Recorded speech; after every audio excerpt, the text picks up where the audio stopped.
Wherever you may be listening, however you may be listening, this is the Wisconsin Vegetable Gardener Radio Show. Whether you're on 860 AM or 106.5 FM, through the social media apps, through the Simple Radio app, the TuneIn app, through the WisconsinVegetableGardener.com radio tab. We are live in Milwaukee, Wisconsin. Well, we're going to cover a topic in which was brought up, Holly brought this up to one of the callers a couple weeks ago, which is the Dirty Dozen and the Clean 15. Now, what are these categories, Holly? Okay, so there's a group called the Environmental Working Group, and they've been doing this for years, and it's called the Dirty Dozen and the Clean 15. It's the shopper's guide to pesticides in produce. Now, first of all, this is not a list of produce in which when you go down to the organic aisle at Woodman's or beans and barley, this is the inorganic vegetables. These are the ones that are deemed that have not been certified organic at all. So keep that in mind. Right. So if you're just buying regular at the store, the big box grocery store, yeah, wherever, and you're not in the organic section, just in the conventional. Conventional. And this is based on the analysis of the U.S. Department of Agriculture's Pesticide Data Program report. So this is not something that's a couple kids at a high school decided, hey, we're just going to do some these are stringent tests that are performed to see how much toxicity is in these inorganic vegetables that these farmers and growers spray on them to control pests or other non-healthy ways to grow this stuff. Now, let's keep in mind here that this is after they have been washed, and not just like rinsed off. They've been washed with a high power kitchen washer. So we're not really sure how much power has been blasted at these, but they take, and the reason why this is noted is because they take and they want to make sure that they give the fruit and the vegetables every opportunity to wash off any residue that's on the skins. Not just by rinsing it under the faucet, but intensely spraying and try to get anything off, and then they test it.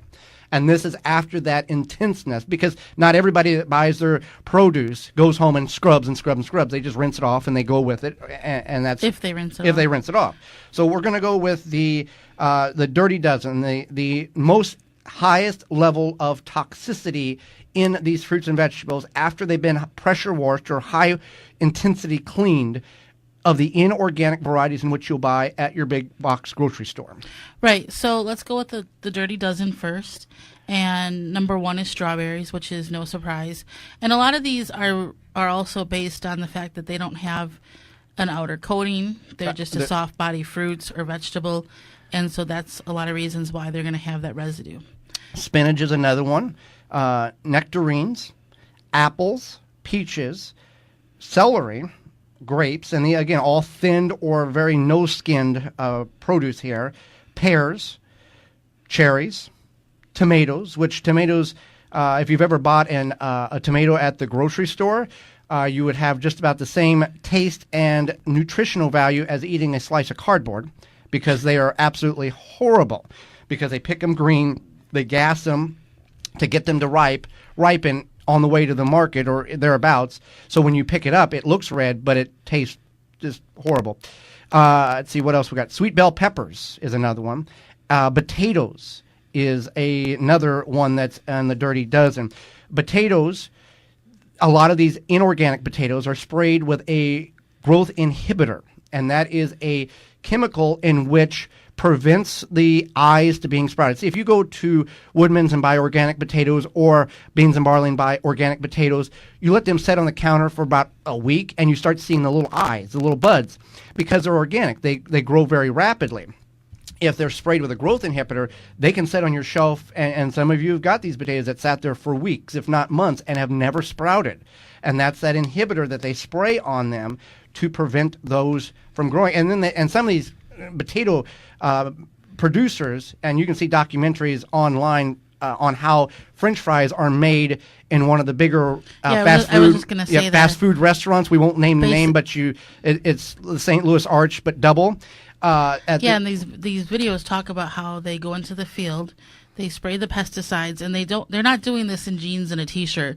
They're wearing like a full body coverage suit, and they're spraying the pesticides, and then they leave them sit. Suit. Yeah, hazmat suit. Thank you. and they leave them sit there for a couple days. And you can't fake something like that. I mean, I grew up on a farm, and I understand, and we'll talk about GMOs next week, but I understand all of that goes on and the reasons why, and the reasons why the farmers' hands are tied. But we'll get into that next week. But right, and it's at this point, I don't know if you want to call it a potato or not, and I mean. Right. It's But keep this in mind. I mean, we all eat, all this, and the strawberry ones are no surprise to us because our niece, she's 6 now. When she eats conventional strawberries from the store, she has a breakout. She has a rash. When she eats strawberries that we have grown in our garden, she has no issue whatsoever.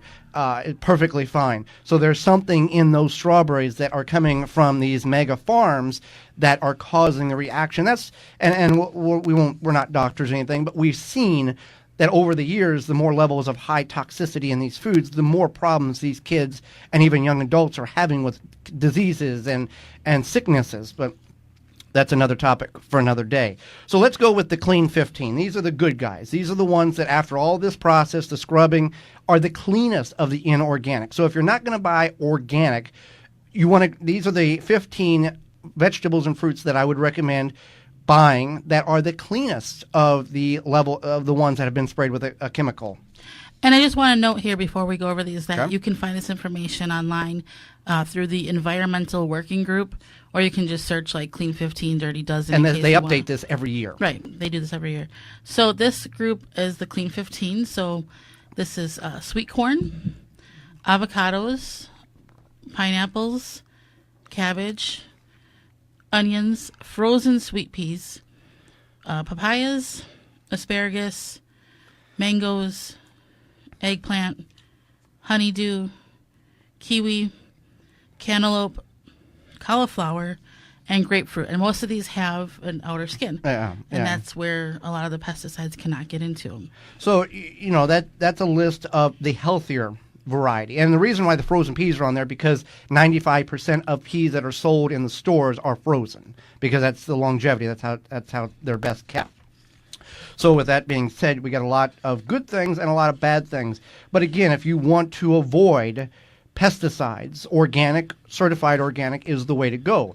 And the reason why is because even if you don't like the government, okay, and there's a lot of opinions there is a stringent requirement of these farmers and a lot of paperwork and red tape they have to go through in order to be certified organic. You can't be certified organic and spray or use a liquid fertilizer like that miracle stuff. And we'll talk about that in the second segment because it's inorganic. Right. There's a level in which they have to achieve, otherwise they cannot be certified organic. And I just want to note that some representative from the Environmental Working Group does state that you should wash them no matter what, just because you can reduce pesticide exposure. So if you don't think, okay, I bought strawberries that are conventional, well, I might as well just eat them, you could wash them, and then that would help reduce the pesticides on them. Absolutely. Wash any of the stuff. Now, obviously, the cantaloupe or the thick skin stuff, if you're not eating the skin, peel it off. But again, it wouldn't hurt to wash it because the contamination from the peeling to the flesh or on your hands can also be deemed, it can be transferred over. And we want this to be as healthy as possible. If you're in the Milwaukee or surrounding areas, just tune your radio to 860 AM or FM 106.5. You can also find links on our Facebook pages, The Wisconsin Vegetable Gardener and Home Canning. Our website, thewisconsinvegetablegardener.com, click on the radio tab at the top of the page, then click on the Listen Live button, and you'll have immediately access to our live program. Mobile devices work very well also. Go to your app store and download for free the TuneIn app or the Simple Radio app. Then search WNOV 860, save it to your favorites, and you can have access to our radio show live wherever you're at in the world. Our radio program will also have podcast replay under the radio tab several days following the live broadcast. You can find all of these links in the show notes below. Our show airs 9 to 10 a.m. Central Standard Time every Saturday, March through the end of October. And we want to thank our sponsors because without them, this would not be anywhere possible. You can find all of their links under the radio tab on our website at thewisconsinvegetablegardener.com. For more information, please visit thewisconsinvegetablegardener.com.